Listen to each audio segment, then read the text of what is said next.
पूरे देश में आज रात 12 बजे से संपूर्ण देश में संपूर्ण लॉकडाउन होने जा रहा है। तो सुना आपने प्रधानमंत्री नरेंद्र मोदी को, उन्होंने कहा है आज रात 12 बजे से पूरे देश में संपूर्ण लॉकडाउन। हालात ये हैं कि देश में कई जगह सड़कों पर बिहार के मजदूरों को भूखे प्यासे पैदल जाते हुए देखा जा सकता है। जान हथेली पे देख के जा रहे हैं, न पहनने को न खाने को न कुछ। कैसे मर जाऊं, क्या रहूं, क्या खाऊं, कोई सुविधा नहीं तो क्या करूं। तो हम लोग नहीं जाएंगे तो यहाँ मर जाएंगे भूखा प्यासा।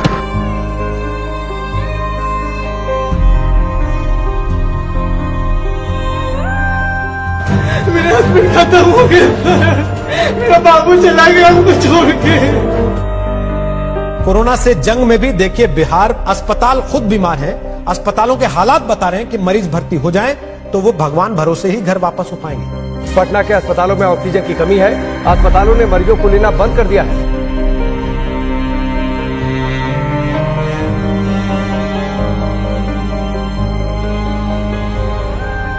समझ लो ऐसी यादें हैं कि मरते दम तक नहीं भूल पाएंगे। कोविड विश्वव्यापी समस्या थी, संकट आया, सबको कष्ट हुआ, लॉकडाउन हुआ, त्राही त्राही मची।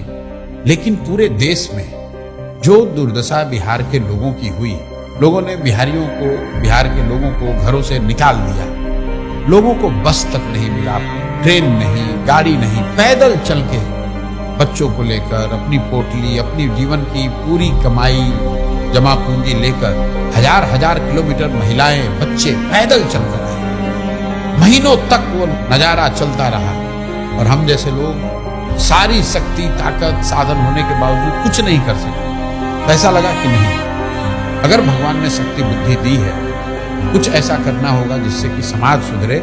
नेताओं को जिताते हराते रहने से कुछ नहीं होगा। मेरा मोह भंग हुआ। फिर साल भर अपने लिए रखा, सोचने के लिए, समझने के लिए कि क्या करना है, कैसे करना है। और तय करके जब 2 मई 2022 को मैं आया बिहार में, 2 अक्टूबर से गांधी आश्रम पश्चिम चंपारण से पदयात्रा शुरू करेंगे। हर गांव, हर शहर, हर गली, हर मोहल्ले, हर पंचायत में पहुंचने के लिए पूरे बिहार में एक बार जाने का प्रयास करेंगे। जन सुराज क्या है? ये समाज की मदद से एक नई राजनीतिक व्यवस्था बनाने का प्रयास है। लहरा दो, सरकशी का परचम लहरा दो, गर्दिश में फिर अपनी सरजमी का परचम लहरा दो। पूरे बिहार में 3 बरस पैदल चल के आपके गांव समाज को मत कर आपके बीच से ऐसे आदमी को चुन कर निकालेंगे जिसके पीछे अपना पूरा पैसा, शक्ति, ताकत, बुद्धि सब लगाएंगे और आपके आशीर्वाद से उसको जिता कर लाएंगे। वोट चाहे जिसको भी दो, एक बार वोट अपने बच्चों के लिए।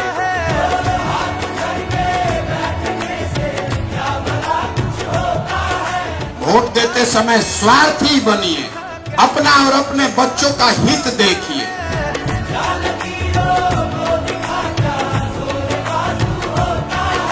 जन सुराज पदयात्रा किसी और पदयात्रा से बेहद अलग है। इसका लक्ष्य सुर्खियां बटोरना नहीं, लोगों के बीच जाना था, उन लोगों की समस्याएं, उनका दुख समझना था जो आजादी के 7 दशक बाद भी मुख्य धारा में नहीं पहुंच पाए। प्रशांत किशोर उस बिहार को ढूंढने निकले थे जो विकास की दौड़ में इतना पीछे छूट गया था कि वहां उम्मीद की कोई किरण तक नहीं पहुंचती थी, जिसे देश के सभी नेताओं और दलों ने न सुधर पाने वाला राज्य मान लिया था। जन सुराज पदयात्रा का कोई समय निर्धारित नहीं है। जब तक एक पंचायत की सभी समस्याओं का पता न चले, अलग अलग समाज और वर्गों के लोगों की मुश्किलों का पता न चले, तब तक प्रशांत किशोर उसी पंचायत में रहते। बिहार में ये पहली बार हो रहा था कि कि कोई व्यक्ति पायदान में खड़े आखिरी शख्स तक पहुंच रहा था, उससे बात कर रहा था।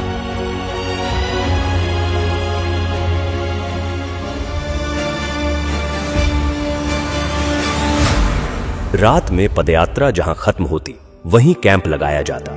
इस कैंप में प्रशांत किशोर 200 से 250 पदयात्रियों के साथ रुकते।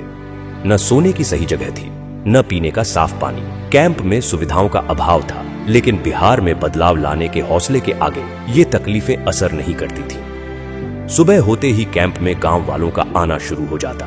प्रशांत किशोर उनसे मिलते और उनकी समस्याओं पर बात करते। लोगों को यकीन था कि कोई सुने न सुने, प्रशांत किशोर उनकी आवाज सुनेंगे और उनका दुख दूर करेंगे।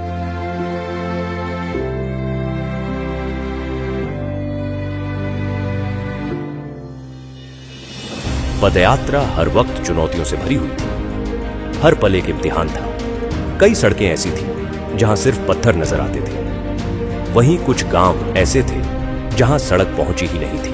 कभी इतनी बारिश होती कि घुटने तक कीचड़ भर जाता, तो कभी इतनी तेज धूप होती कि 2 कदम चलना भी एक चुनौती बन जाता। लेकिन इन सब के बावजूद प्रशांत किशोर चलते रहे। तेज धूप, कड़ाके की ठंड या मूसलाधार बारिश, हालात कोई हो, प्रशांत किशोर का मनोबल नहीं तोड़ सका।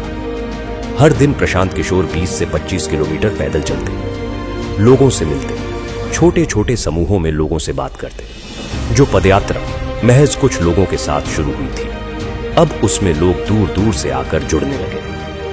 प्रशांत की आवाज पूरे बिहार में गूंजने लगी। वो जहां जाते, लोग उनकी बात सुनने के लिए इकट्ठा हो जाते।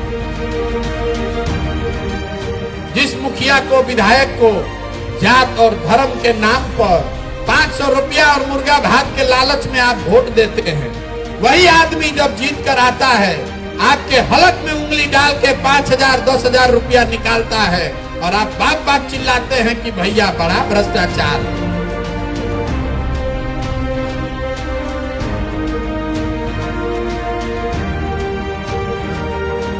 लेकिन इसी बीच कुछ ऐसा हुआ जिसने सबकी सांसें अधर में लटका दी। लगातार खराब रास्तों पर रोजाना 20 से 25 किलोमीटर चलने की वजह से प्रशांत किशोर की कुछ मांसपेशियां फट गईं। वो चलने फिरने में असमर्थ हो गए। डॉक्टर ने उन्हें कुछ हफ्ते आराम करने की सलाह दी। समस्तीपुर में जब एंट्री हो रही थी, वैशाली से हम समस्तीपुर की तरफ बढ़ रहे थे, तो शाम के बाद अचानक से हमारी नजर जब प्रशांत किशोर पे पड़ी तो उनके पैरों में बहुत तकलीफ थी। मतलब वो जूझ रहे थे उस तकलीफ से, उनसे चला नहीं जा रहा था। और चूंकि वो बहुत संकल्पित थे और जैसा कि सबको पता है वो बहुत जिद्दी आदमी है, 5-6 किलोमीटर का डिस्टेंस अभी और रह गया था। बावजूद इसके कई लोगों ने आके बताया, हम लोगों ने प्रशांत को कहा कि भाई आपसे नहीं चला जा रहा है तो आप किसी गाड़ी पे बैठ जाइए, वहां से हम लोग चलते हैं। लेकिन तब भी उन्होंने उसको किसी तरीके से कंप्लीट किया। शाम को जब पदयात्री आपस में बैठ के बातचीत कर रहे थे तो ये बातचीत चल रही थी, सब मायूस थे और एक बार के लिए लग रहा था कि अब शायद ये पदयात्रा कभी ना चले, जितना तकलीफ में प्रशांत किशोर उस वक्त दिखाई पड़ रहे थे। लेकिन महज कुछ दिनों के बाद ही उतने ही उत्साह के साथ उसी मोरवा ब्लॉक के लरुआ गांव से पदयात्रा फिर से शुरू होती है। तो वहां महिलाएं उनको आशीर्वाद देने के लिए लगातार आए हैं। सबकी आंखों में आंसू है, इमोशनल है। जैसे ही पदयात्रा चलती है, कई लोग उनको गले लगा लेते हैं, कई महिलाएं उनके सर पे हाथ रख देती है उनको आशीर्वाद देने के लिए। बुजुर्ग आके बात करते हैं और गांव में भी एक उत्साह का माहौल होता है कि जिस व्यक्ति को यहीं पे चोट लगी थी वहीं से उनकी शुरुआत हो रही है।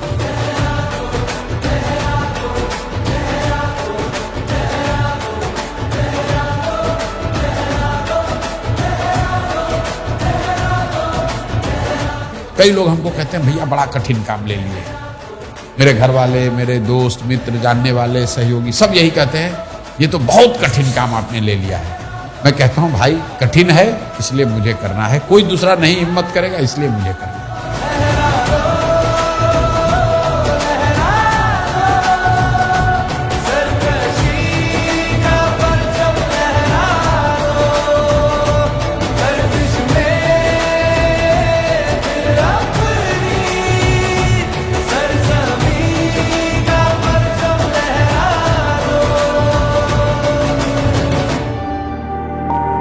पदयात्रा के दौरान प्रशांत किशोर की पहचान एक नए बिहार से हुई।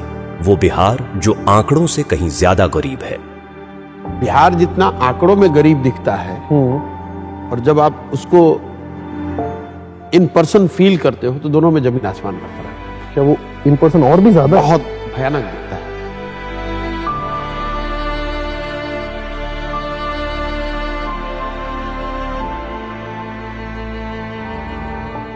जब आप उसको विजुअली देखते हैं, इंटरैक्ट करते हैं, तो कभी कभी वो मतलब घबराहट से ही होती है, इतनी मतलब घबराहट होती है, यार ये कैसे सुधरेगा, कितना पीछे छूट गए हम लोग। क्वाइट कॉमन, आप किसी भी सभा में आप बैठते हैं तो 5-10 ऐसी बूढ़ी महिलाएं आपको मिल जाएंगी, बुजुर्ग मिल जाएंगे जो कहेंगे कि हमारे पास कुछ नहीं है, 400 रुपये पेंशन मिलता है, वो भी नहीं आ रहा है, बच्चों ने मुझे निकाल दिया है, मेरे पास घर नहीं है। वो घबराहट होती है मुझे, घंटों में सोचता हूं कि यार कैसे वो मैनेज कैसे करते हैं 400 रुपये में।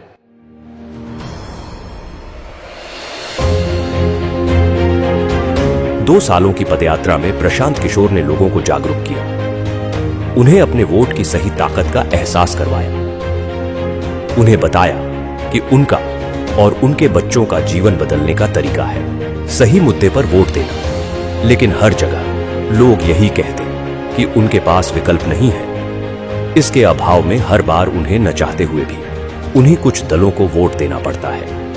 इसी सवाल के गर्भ से निकला जन सुराज अभियान को राजनीतिक स्वरूप बनाने का विचार। जन सुराज के 1 करोड़ से ज्यादा संस्थापक सदस्यों के साथ चर्चा की गई, हर बात पर बारीकी से बात की गई और इसके बाद सबकी सहमति से तय हुआ कि इस अभियान को अब राजनीतिक दल का स्वरूप देना जरूरी है ताकि बिहार की विकल्पहीनता खत्म हो। 25 में बिहार में नई व्यवस्था बननी है। आपने हाथ में राखी बांधी है, तब आपका हाथ पकड़ रहे हैं और भरोसा रखिए आपको भी हारने नहीं देंगे। 2025 में जनता का राज बनाए।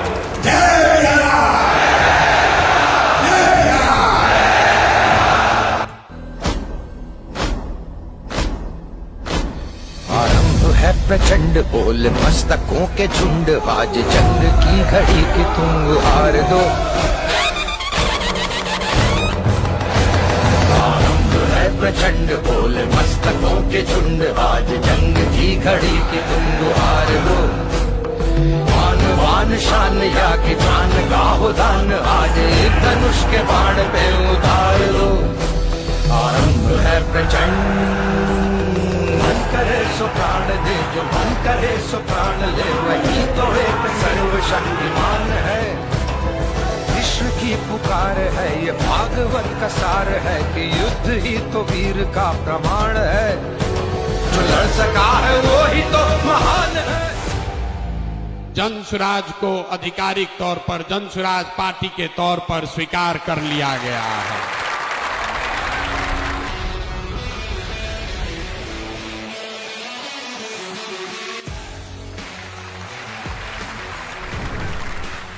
जन सुराज बिहार के युवाओं की जिद है कि जिस बिहार को इस देश के बड़े बड़े दल और नेताओं ने न सुधर पाने वाला राज्य, जातियों में बटा हुआ राज्य मानकर इसके हाल पर छोड़ दिया है, उसको सुधारने का जिम्मा यहाँ के युवाओं ने उठाया है। ये हमारी जिद है। जन सुराज बिहार के युवाओं का संकल्प है कि अगले 10 बरस में देश का सबसे गरीब और पिछड़ा राज्य बिहार, इसको देश के 10 सबसे अग्रणी राज्यों में शामिल कराकर ही दम लिया जाएगा। तो जन सुराज जिद है युवाओं का, जन सुराज हमारा संकल्प है।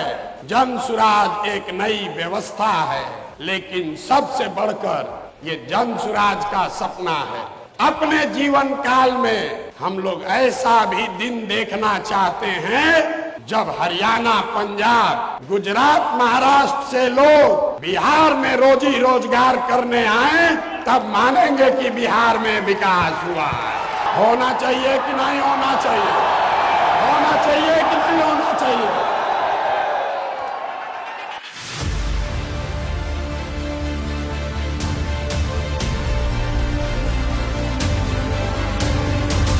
कार्यवाहक अध्यक्ष जिसको नियुक्त किया जा रहा है, जिनके नाम पर सबकी सहमति है, वो सज्जन यहाँ मधुबनी के हैं जिनका नाम है मनोज भारती। ये इसलिए नहीं है कि ये दलित समाज के हैं, ये काबिल हैं जो दलित समाज के भी हैं।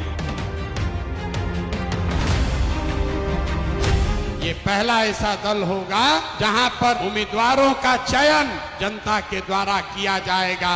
जनसुराज अपने संविधान में लिख रहा है राइट टू रिकॉल। अगर टिकट पाने के बाद, आपका वोट लेने के बाद भ्रष्टाचार चालू किया तो उसका चाबी आपके हाथ में है, 2.5 वर्ष में उसको वापस बुलाया जाएगा। जनसुराज पार्टी का जो आधिकारिक झंडा होगा उसमें महात्मा गांधी के साथ साथ संविधान निर्माता बाबा साहब अम्बेडकर का चित्र भी शामिल किया जा रहा है।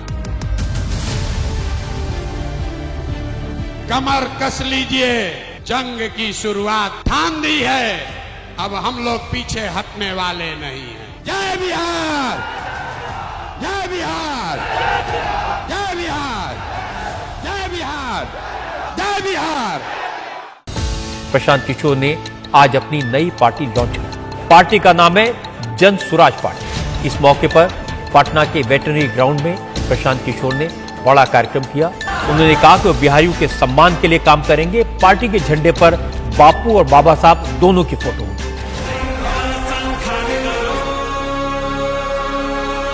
मैं यहाँ से यात्रा पर निकलूंगा और आपके घर, आपके गांव आऊंगा, ये हमको रोक नहीं सकते हैं।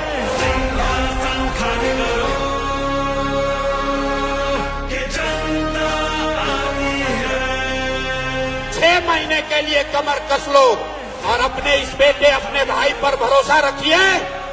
नवंबर में आपको नई सरकार बनाकर, जनता की सरकार बनाकर देंगे।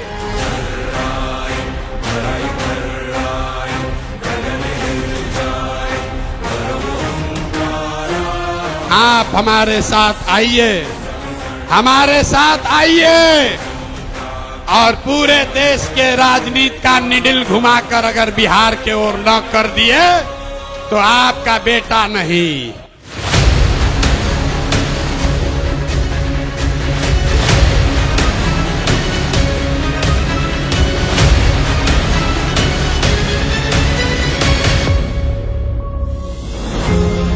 दल बनने के बाद एक बार फिर प्रशांत किशोर ने लोगों के बीच पहुंचना शुरू किया। इस यात्रा को नाम दिया गया बिहार बदलाव यात्रा। मकसद वही था, दशकों से विकास की दौड़ में पीछे छूट रहे बिहार के लोगों को बताना कि वो गरीबी और बदहाली से कैसे निकल सकते हैं। लोगों को ये एहसास दिलाना कि वो अपने वोट की ताकत से बिहार में कैसे बदलाव ला सकते हैं। यात्रा की शुरुआत जयप्रकाश नारायण के पैतृक गांव सिताब दियारा से हुई, लेकिन वहां पहुंचकर पता चला कि जेपी के घर का बिजली कनेक्शन कटा हुआ था क्योंकि बिजली बिल का भुगतान नहीं किया गया था। इस स्थिति से साफ हो गया कि 40 साल से जेपी के नाम पर राजनीति करने वालों की मानसिकता क्या है। प्रशांत किशोर ने इस स्थिति को जनता के सामने रखा। भाई बताइए, जेपी के घर में भारत रत्न आपने दे दिया, आप जेपी की महिमा मंडल कर रहे हैं, नाम पर कुर्सी पर बैठे हुए हैं और उनके घर में बिजली नहीं है, अंधेरा रहता है। इससे ज्यादा दुर्भाग्य की बात क्या हो सकती है। नतीजा यह हुआ कि जेपी के घर की बिजली बहाल हुई। इस तरह बिहार को बदलने की यात्रा की शुरुआत जेपी के घर की स्थिति बदलकर हुई। 1 साल से कटी हुई है डिस्कनेक्ट में। आज प्रशांत साहब आए हुए हैं तो बिजली चालू हो गई यहाँ पे। बिहार बदलाव यात्रा ने इस बात को साफ कर दिया कि प्रशांत किशोर ने लोगों के मन में उम्मीद भर दी है।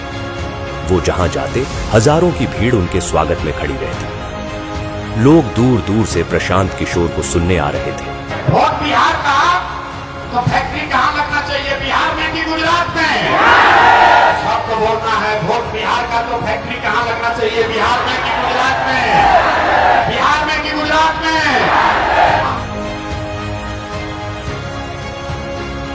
नीतीश कुमार को रखना है कि हटाना है? रखना है कि हटाना है? रखना है कि हटाना है? हाथ उठाकर बोलिए, रखना है कि हटाना है? सभाओं में जन सुराजियों की ऐसी भीड़ उमड़ती कि लोग देखकर दंग रह जाते। सबके मन में सिर्फ एक ही उम्मीद कि प्रशांत किशोर बिहार में बदलाव लाएंगे। बिहार में बदलाव होना चाहिए कि नहीं होना चाहिए? होना चाहिए। अभी होना चाहिए कि 5 वर्ष के बाद? अभी कि 5 वर्ष के बाद? सब लोग तैयार है? अगर सब तैयार है तो हमसे गारंटी ले लीजिए, छठ के बाद किसी का बच्चा बिहार से बाहर पढ़ने के लिए और रोजगार के लिए नहीं जाएगा।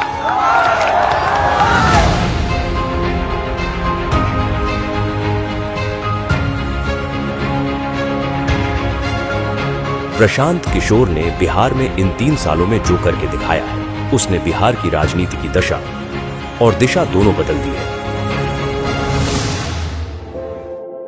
प्रशांत जी को देखता हूँ आजकल घूम रहे हैं पूरा बिहार, गांव-गांव जा रहे हैं, बहुत परिश्रम कर रहे हैं। उनकी बातें तो बड़ी इंटरेस्टिंग और बड़ी फैक्ट वाली बातें करते हैं वो। प्रशांत किशोर जो है, इसमें कोई डाउट नहीं है कि एक शक्ति के रूप में एक ऑल्टरनेटिव पॉलिटिकल पार्टी के रूप में अपने को एस्टैब्लिश नहीं किया हो। मैं प्रशांत किशोर जी को फॉलो कर रहा हूँ क्योंकि उनकी बातें कनेक्ट करती हैं मेरे से। वो तथ्य रखते हैं सामने और सार्थक बातें करती हैं, पॉजिटिव बातें करते हैं। कास्ट या रिलीजन और इन सब से उठ के बहुत ही प्रैक्टिकल बातें। बिहार में प्रशांत काम कर रहा है, मुझे उनसे बड़ी आशा है। मुझे इनमें एक बड़ा तेजस्वी युवक दिखाई देता है जो बिहार का दर्द जी रहा है। 3 साल से गांव-गांव रोड वो घूम रहे हैं, लोगों के बीच में जा रहे हैं। ये इस चीज को मैं दाद देता हूँ, सलाम करता हूँ इस भावना। प्रशांत किशोर जी को जब मैंने अभी देखा लास्ट सम 2-3 इयर्स से बिहार के लिए बात करना, तो लगा कि नहीं, ये एक परिवर्तन करने की समय है और इस परिवर्तन के क्षण में मैं अगर उनकी ताकत नहीं बनूं पीछे से,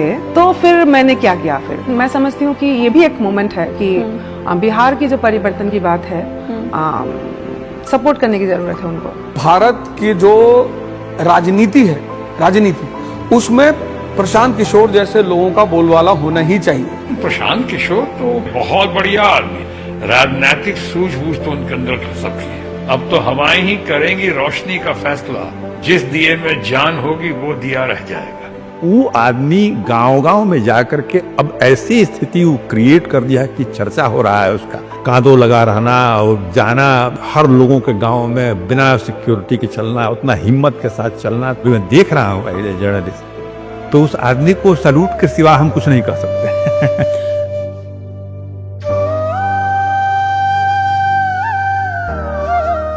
जीवन में मेरे पास जो कुछ भी है वो सब कुछ मैंने इसमें दांव पर लगाया है, अपना सब कुछ झोंका है इस पर, और ये तय करके आए हैं कि चाहे जो भी करना पड़े, किए बगैर मानूंगा नहीं।